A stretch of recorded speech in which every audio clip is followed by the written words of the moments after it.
Welcome to the Parenting with Compassion podcast with your host, Dr. Malie Coyne.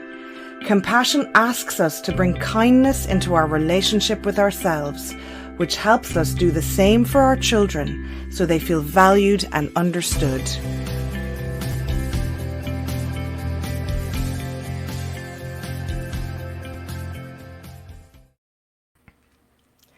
Hi there.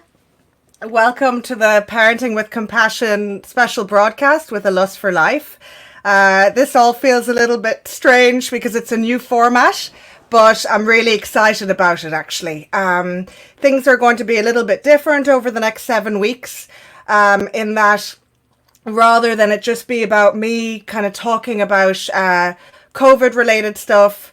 Hi, Louise, that it's more to do with, of course, we'll be talking about how to come out of the lockdown.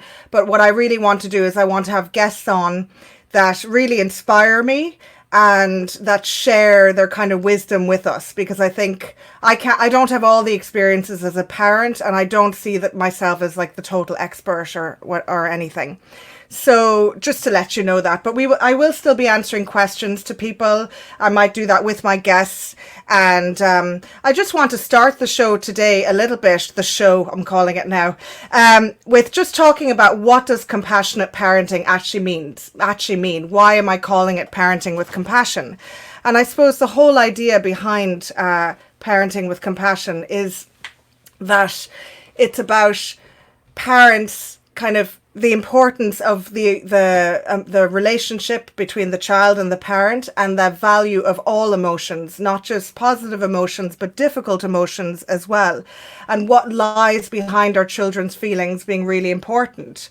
I suppose if we are able to take a step back from our parenting and to reflect on ourselves and to reflect on the influences we've had, remember we talked about shark music, then we're better able to respond to our children, and it really just helps them with that. So I suppose that's what I feel parenting with compassion is. And it's about bringing kindness into your relationship with yourself, because I find that from seeing parents that they can be quite critical of themselves. And that's why I keep going on about good enough parenting being really important, because if we want to help kids be human, then we need to show them our humanness, and that includes all the messy parts of ourselves. So I have loads more of an intro, but I really kind of want to get to my guest today, because I just feel like she has so much wisdom that I don't want to kind of run out of time and not give her due time, because she's amazing. Her name is Ruth Fagan. She is first and foremost a really good friend of mine. I met her on the post-labor ward after having our second babies, and we were in a 6-bed ward together. She was opposite me, and we just connected immediately, and it was just incredible, actually. We just on such a kind of deep level, we were going through the same difficulties, not exactly the same, but quite similar. And she was also like the inspiration behind the title to my book, Love In, Love Out. It was, we're just on the same wavelength. And Ruth is a single parent. She has 2 beautiful children, and she just has a lot of wisdom. She's read a lot. She watches loads of podcasts, and I just think she's amazing. And she also has a great contribution. She works in Volunteer Galway, but she has a great contribution about volunteerism generally. So we're going to talk to Ruth now, if that's okay. Hi, Ruth. We're going to bring her in. Hi, Malie. How are you? I'm good. Thank you for having me on. That was some introduction, I tell you. I was sitting here going, oh my God. No pressure. No pressure at all. But yeah, thank you for that. And thank you for having me on. It's an absolute pleasure and a privilege to be talking to you tonight. So yeah, it's crazy to think 7 years ago, Malie, we hadn't even met. Where are we now? End of June. I know. We were both heavily pregnant, and in the heat. Yeah, in the heat. That oh summer. My God, it was so hot that summer. Yeah, holy crap. Yeah. And Ruth, I suppose I talk a lot about, kind of just to dive straight in there, I talk a lot about kind of parenting being an opportunity to get to know ourselves through our children. And that a lot of, even though I had done a lot of self-reflection throughout my life, I had gone to counselling many, many times, at various stages of my life, usually when SHIT was going down. And I kind of realized when I became a parent that there was a lot more skeletons in the old closet that I wasn't aware of. And so I've had to go back to counseling since numerous times. And I'm just wondering, what, in your opinion, is the value of working on yourself as a parent? Or do any examples spring to mind? What is the value of working on yourself? I think it's absolutely invaluable. And I totally would echo everything that you've said. I think I thought that, I've done a lot of self-reflection and a lot of introspection, and I've done, therapy and read books and the whole thing. And then you become a parent and, as everyone says, nothing prepares you for this, and nothing does. And when I think about the books that I was reading when I was pregnant, I think, my God, if only I knew what I know then, right? But I think, the greatest learning for me has been through my children. And I've said this many times, and I will always say that my children are my greatest teachers. I don't think I'm here to teach them. I think they're here to teach me. And I'm so utterly grateful for that opportunity. And I suppose it's everything that you speak about too, Malie. It's being moved into these really vulnerable places within yourself in such a unpredictable, unplanned way, where you, in that moment, need to make a choice around what way you're going to move. And are you going to go into that fear place, or are you going to try to reach yourself through compassion in order that you can reach your children in a more authentic, kinder way? So that has been the greatest learning, and continues to be the greatest learning of my life. Like when I talk about this, it's not like, I've learned this now and I have it in motion every single day. I mean, the thing about me and Malie is that we are, I think, Malie, because we met at that point in our lives when we were both so utterly vulnerable and so open and so, and our boobs were leaking, and our boobs were, it was all leaking. Let's and just we won't talk about the milkshake. No. But Malie chatted me up. Let's just say that. Yeah, I did. But across the bed. Yeah. But I think the fact that we were willing and able to connect in that vulnerability has meant that we can share so much around our messy parenting as we do. And that's really invaluable too. I think as parents, we need to get really real and really honest with ourselves, with our children, and with one another. Okay. No, I love that. Like your children being your greatest teachers. I definitely think it kind of brings you to this new level of, unless you kind of look into yourself, that you can't go on. But it's very difficult to do that with very young children. That has to be said. Obviously, do you know, like when, and having a very young baby, when you're not getting sleep, all of those, it's probably a little bit kind of easier, I find, to do when I have a 6 and 8 year old now, and I know you have a 6 and 9 year old. So, you know, for sure. I mean, the early days are so bloody hard, but still, you know, they're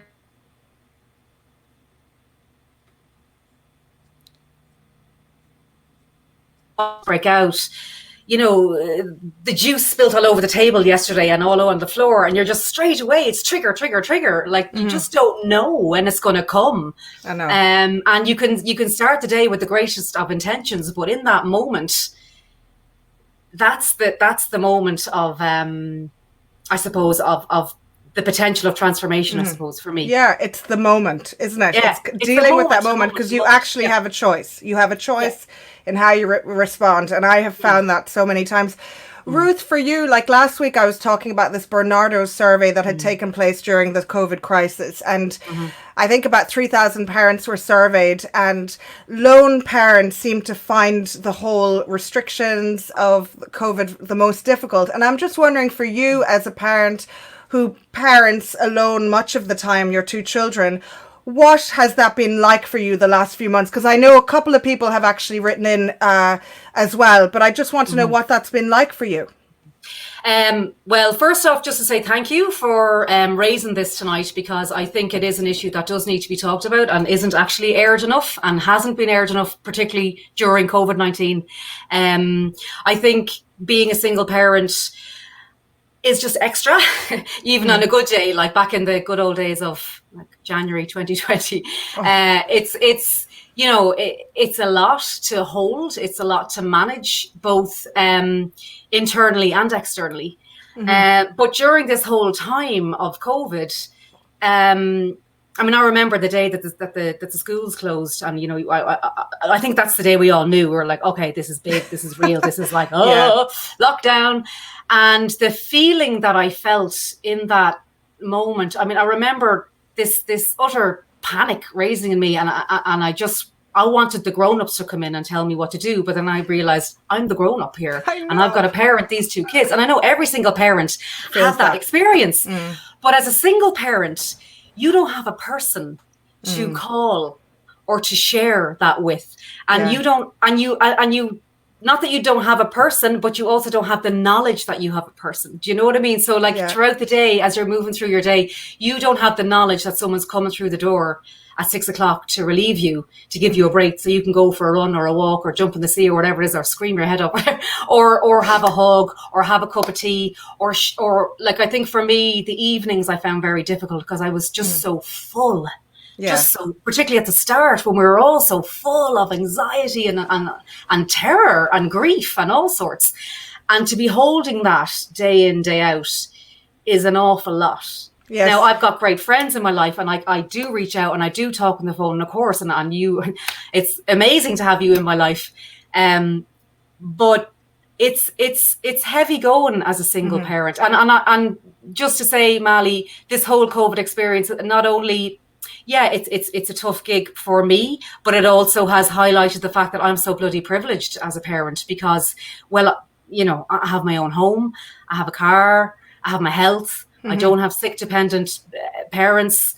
I am very grateful for all that I have. And I also have access arrangements set up with their dad. So I do have that knowledge that coming to, let's say if I'm dying on a Thursday night, at least I know that I'm going to get my breather in a couple of days. A lot of single parents haven't had that, Malie. A lot of people haven't had that support systems for a multitude of different reasons. One single parent, Ruth, I just show you the comment, said single parents have been shamed bringing their children with you while shopping. That was definitely an issue, wasn't it? Can I just talk about the shopping for 5 seconds? Like, everybody felt this stress about the shopping, you know, like the most mundane task in your week suddenly became the focus of your week, and it with heightened anxiety. But for single parents, it was so stressful because, I mean, I remember I rang you that day because I was flipping out. I was like, how am I going to get the food? You know, I've got to get the food. It's such a primal thing to be able to get the food for your kids, to, you know, to feed your babies. And yet you can't bring them into the supermarket. Or if you do, like that woman said, you're going to feel that people are looking at you and going, what are you doing? You're breaking the rules. Yeah. But like, lads, we have to feed our children. Now, I'm very lucky, as I said, I have a car. I have financial security. I have a job. I know that I can go to Aldi next week and spend 100 quid and get the food in. Again, many parents haven't had that security. Yeah. So the level of stress and anxiety for single parents has been absolutely massive throughout this whole thing. Absolutely, Ruth. And actually, we had a parent write into us. I shared this with you earlier, but she's a single mum and she's got a 6-year-old boy, and she feels that she's really failed him. He seems to be always angry at the moment and very hard to live with. He told me today he feels sad nearly all the time, and she feels that everyone else is kind of, you know, as we come out of this lockdown, she feels she's got a bit of health anxiety, and she feels like everyone else is coping much better than her. She feels she's failing him, not providing any routines or homework, or not playing with him, and, you know, shouting to try to get herself heard, and finding it difficult when other people are excited to do like play dates and birthday parties again, or whatever people are starting to kind of unlock, that's really difficult for her. She did say that she feels her own feelings might be at the bottom of it, and that she's just she would like to feel less alone. So I'm wondering, could you offer her any words of wisdom? Well, the first thing is, you're not alone. No way are you alone. And when I heard what you had written and that Malie shared with me, you know, in a sense, my heart broke, because I know that sense of failure. And I think many single parents can relate to that sense of I've failed my child, I'm failing my child in some way, I'm losing the rag, I'm not doing it right. I went through that, and there's days I sometimes still go through that level of shame. But I just say to you, you're not failing your child. You're doing the absolute best that you can do. And just to say, in relation to single parenting, I actually think having one child is a million times harder than having 2 or 3 or 4. Well, I don't know. I mean, I've got 2, but I have friends who have one child. It's very intense when you're parenting on your own with one child, because you are sole provider, sole entertainer, sole playmate, sole everything. And there's no break. At least with my 2, I can kind of go, lads, go out and play on the trampoline, and I'll talk to you in 20 minutes or whatever. They'll play away together. They also kill each other, but I do get that little bit of reprieve. But if you're parenting one child on your own all day long throughout lockdown, very intense. I think so. Extremely intense. And I understand that sense of every day, feeling that you're not meeting the mark. The only thing I can say is that, well, first off, you're not alone. And also, I think that she mentioned something that her little boy was coming to her and saying that he felt sad or whatever. Yeah. I think that's actually incredible, Malie, that her little boy does feel safe enough to come and talk to her. He is opening up, and he is keeping that sense of, he obviously feels safe enough to feel vulnerable with his mom because he's talking to her. Absolutely. So that's huge.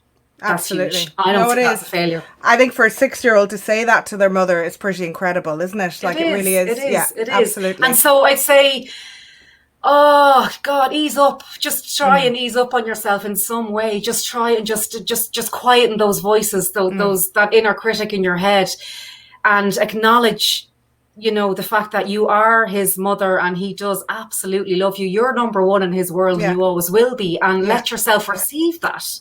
Know that you are worthy of that. And it's hard.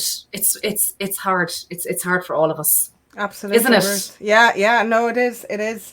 Tara here is saying that failing issue is huge. I think many of us feel we're failing so much in different areas of our lives. I just wanted to move on, Ruth, to that. We both listened to a podcast lately on Brene Brown, which we love. We keep sending each other Brene Brown. Yeah. Oh, we love Brene. Everybody has to have a bit of Brene. Brene. You say Brene. I say Brene. Okay. Oh, right. Okay. I think anyway. She'll be okay with that. She won't mind.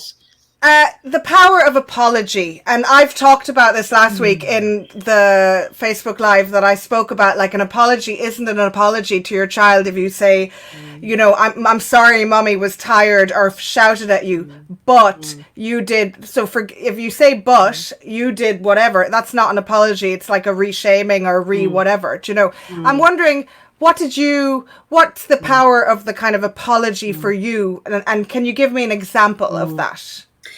Yeah, and again, it's this huge learning opportunity, I think, that comes with the whole compassionate parenting approach. I've learned so much about the power of apology, and that's really about, for me, the power of vulnerability and the power of being willing to show up for your kids and own up to your kids, and offer an apology as an offering. So just last week, funny enough, I did have an experience with my daughter where I won't go into too much detail, but I was triggered.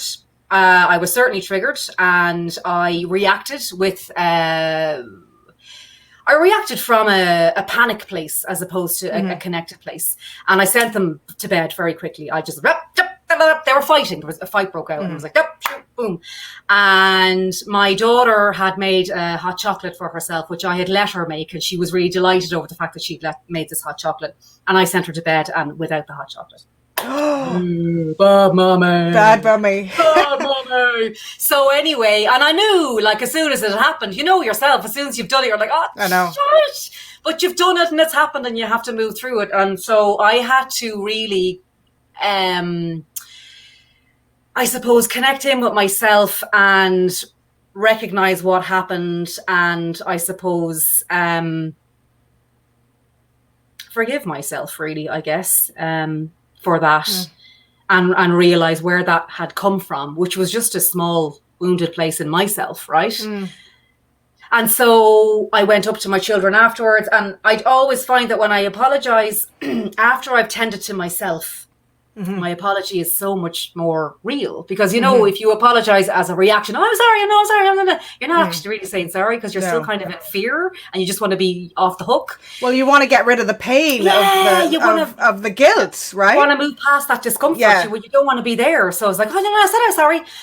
So I apologized, but like my daughter was absolutely devastated. Like, you know, when your child is crying and they're just like weeping. I mean, she was so utterly upset.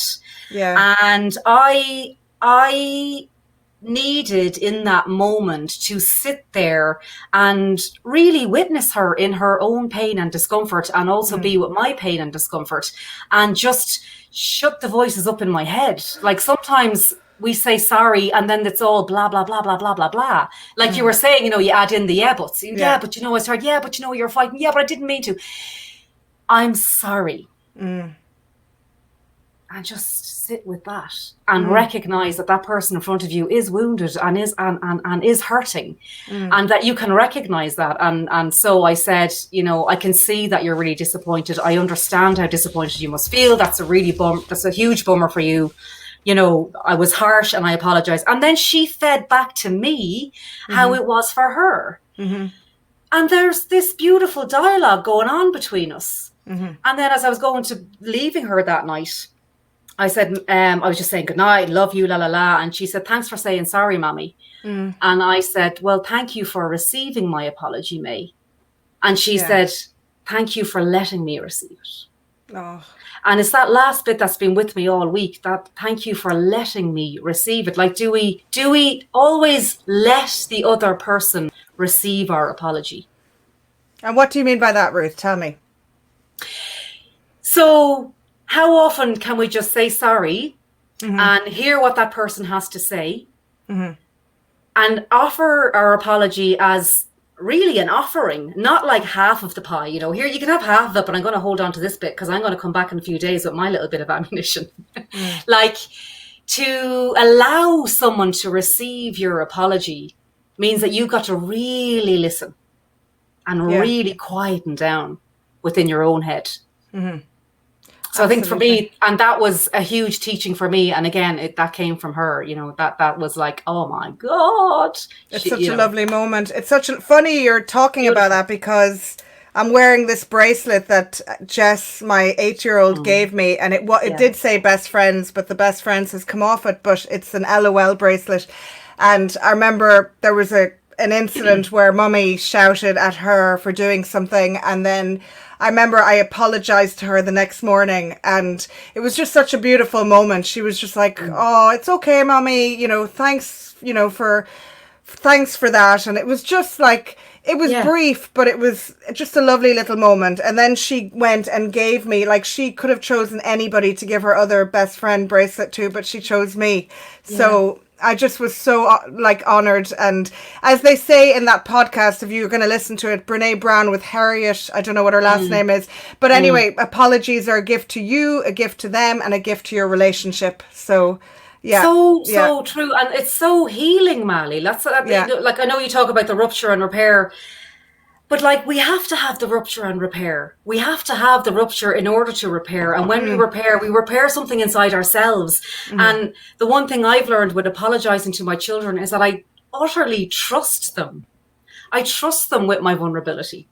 I trust them that it's going to be safe. And I didn't necessarily have that growing up, but my children actually provide this beautiful safety for me, that I feel safe enough to be in all of my imperfection and say I'm sorry, and this is who I am. And I mean, they're so forgiving. You know, they're just amazing. They're just so light. They don't hold on. They're like, yeah, fine, Mum. Yeah, you know, they're done. It's beautiful. And Ruth, you know the Jung quote that we've talked about before about Carl Jung would have said that the greatest burden a child must bear is the unlived life of its parent. And I'm just wondering, you know, and you've talked to me as well about reaching in rather than reaching out, and learning to do that. So I'm just wondering, what does that quote mean to you? And would you agree with that? Yes, I would agree with it. Carl was right on the money there. He's a good dude, man. He's a good dude. I heard that quote a while ago as well. We were probably both listening to the same Brené Brown podcast, but the word that struck me when I heard that quote was the word burden. And the greatest burden for a child is the unlived life of a parent.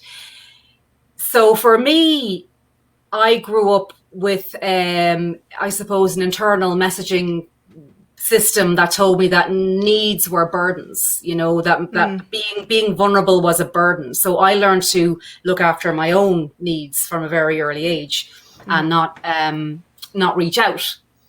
Now, when I say that, I'm not actually putting any sort of blame on my parents, because my parents did the absolute best that they could with the resources that they had. Yeah.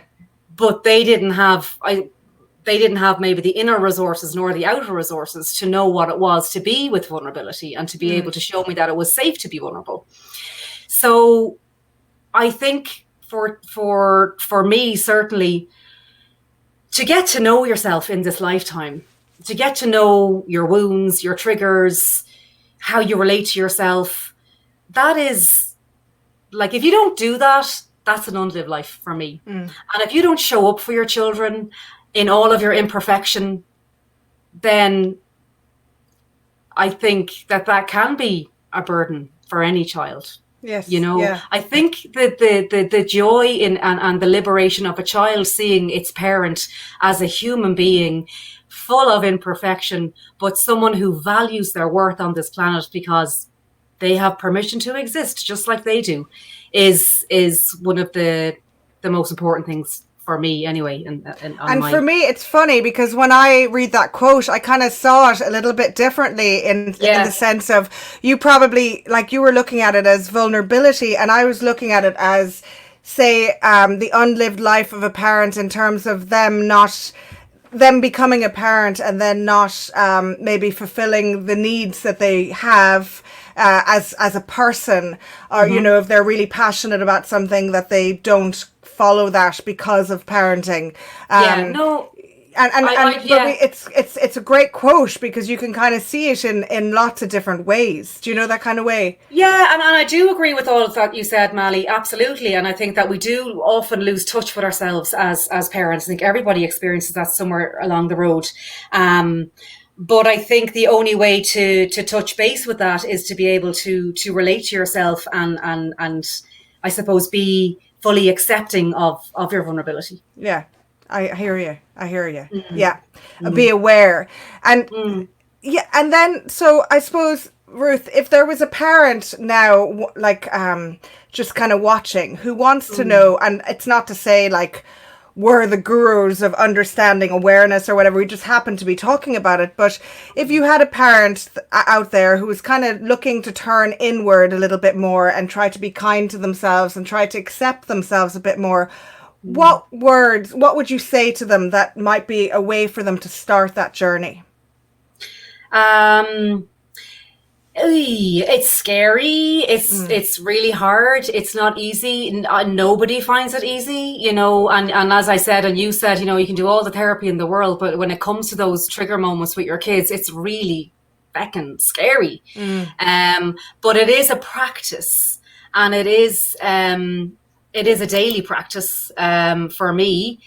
And one thing I suppose I've learned is that those really raw, harsh, deep emotions, like tuning into them and listening to them has been so important, because again, they're my teachers. Like, they will take you someplace beyond the pain and discomfort where you are. So you've got to actually listen. But it's not easy. And I always kind of admire that you've mentioned about the power of the breath and having like a little you WhatsApp me sometimes and say, oh, I did my meditation this morning, and I'm like sitting in work going, ah. Well, that's what I'm not in work. I have time to do but my still. But I'm just wondering, like, do you think that there is a power in kind of, the breath and slowing down. And does that help in those trigger moments? Yeah, to have practiced when you're calm, breathing in and out? Does that help? Yeah, the breath was my starting point and is always my starting point. It's where it kind of started for me. And people say, yeah, do your breathing and just breathe. And you're like, yeah. But it kind of became this like survival tactic for me, which is like ironic breathing, right? But because I learned that by breathing and slowing down, I could touch into those vulnerable places and offer myself some form of kindness and compassion rather than react. So that was the self-compassion piece. That's the self-care piece. It's again, it comes back to that moment to moment stuff, but you've got to slow it down and offer it curiosity as opposed to judgment is another big one for me as well. I think I used to come in and be analyzing myself and be like, oh, I did that thing again. And why am I doing those patterns? And just be curious and be open to it and go, okay, there's that. Okay, there's a bit of fear. There's a bit of share. Okay. And probably support for you is really interesting, really important as well. Like I think for parents to be able to, looking inward, but then also reaching outwards to people that you really trust, that you can kind of say, look, I had a really hard moment. And for somebody like that whole idea of common humanity for this woman, this mother who contacted, for instance, just to know that we all have those really, really shit hard moments with our kids, and that, and sometimes we screw it up, and sometimes we have more energy to be breathing and to be, kind of. It really depends sometimes on the day, but it's. I hear you. Like I do. I think it's it's really good to kind of have a few little ways to help yourself with that. It is, and reaching out is absolutely vital, and reaching out in your vulnerability while you're in that space of like, is so important too. And that's I have had to rewire my brain in order to do that, because that wasn't in my DNA. I would be like, I'll look after myself, I'll sort it out, and then I might talk about it. But I'd say, like, know your people as well. Like I have, probably 3 key people in my life that I know I can go to with my. Am I one of them? You're right up there, honey. Of course you are. You're number one. But know your people. Like know the people who can hold you in those vulnerable spaces, because some people have the best of intentions, but in those moments they're actually not necessarily the people that you might need. So I think it's great to have a really like small select amount of those people. No, I totally feel the same. And then the last question, Ruth, because I can't believe time has gone so fast. We'll be here till midnight, Malie. I tell you, talking all night. So the last thing is, like, you work for Volunteer Galway, and what has the whole kind of volunteer sector been like over the last few months? I know you've been very busy during COVID-19 and generally, and what is the value of volunteerism, and why are you so passionate about this area? Why am I so passionate about this area? Because I think people are bloody brilliant. I think we live in a brilliant country. And I think this whole COVID-19 has just highlighted that. I am lucky enough to meet people when they're at a moment of reaching in, I suppose, and also reaching out. And, I meet people regularly who are sometimes at this like wake up moment in their life where they realize, wow, there's something beyond me and I need to help in order to feel connected. And that is, like, for me, the fundamental reason why we're on the planet, is to have that sense of connection and of service, to bring the best of yourself to the world. So I get to hear about this and work with this, in Galway. But during this whole time, to see the level of upsurge in volunteerism, at the level of dedication and the level of holding that has gone on in communities. People have been held in their vulnerability. And I think particularly in relation to mental health, Malie, there's just been, I feel like there's just almost been this massive Me Too movement that people are now, as you talk about the common sense of solidarity, we're all just in it. We're all human. We're all just surviving, as we say. The whole human race. But we're owning up to our vulnerability, and we are reaching in and reaching out. And I think in relation to mental health services and just to say, A Lust for Life in particular has been incredible in this whole thing. And you have been incredible in this whole thing. And thank you for your active service, for holding people week in, week out, for letting people know that it's okay. It's okay, you know, and we can all sort of sit here every Wednesday night and go, me too, you know, I'm not alone. So thank you. No, thank you, and to Eddie and Brezzy for doing what they've been doing too. It's incredible. So yeah, I forget the question now, but anyway. It's all right. It was about volunteerism. Yeah, volunteerism. Yeah. But you're amazing. So yeah. Thank you so much, Ruth. Malie, you are, just to say, you are volunteering, and I don't know if people fully get that, but like Malie is a full-time clinical psychologist and a parent and has the whole thing going on. And anybody who knows Malie works like a dog. Like Malie. And I have a book coming out. And Malie has a book coming out, yay! Oh, yes! Yes! Yeah. Yes, Thank you. yes. At least I don't have to do it. But Malie has a book you. coming out. But Malie comes on here every week and does this for us. And I just want to thank you. Thank you for doing this. Thank you for making it okay to be imperfect. Thanks for being in my life. Thanks for writing the book. Yeah. Thank you so much, Ruth. Honestly, like we've had some comments from people, and it's just been absolutely gorgeous to talk to you, and we'll be talking again because I know in 5 minutes. The book launch. Yeah, in 5 minutes, but also for the book launch in a few weeks. Yeah. Yes, And yes. I just want to thank you so much. And you've just provided us with I think parents listening would feel quite reassured that they're not alone, and that there are choices that they can make with their kids, and to try to look into themselves and find a bit of kindness in there. So I really, to have you as my first guest, thank you so much. I'm honored to be your friend and to be your colleague, and thank you so much. Thank you, Malie. Right back Thank at you. Love in, love out, mama. Love in, love out, mama. Take her off. So I'm back on my own. Thank you. And lovely comments. Thanks from all of you guys. Thank you. And thank you, especially Malie. Yes, thank you, Malie. It's very intense. You have one child with SPD, as you said, no break at all, holding it in. I've had lovely comments. Thank you so much, guys, for watching. I really appreciate it. I wanted to say before I go, I wanted to give a special thank you to my husband, Peter Coyne, because he has set this whole system up for me. And he just helps me in the background with all of the technicalities. And I just want to say I couldn't do any of this.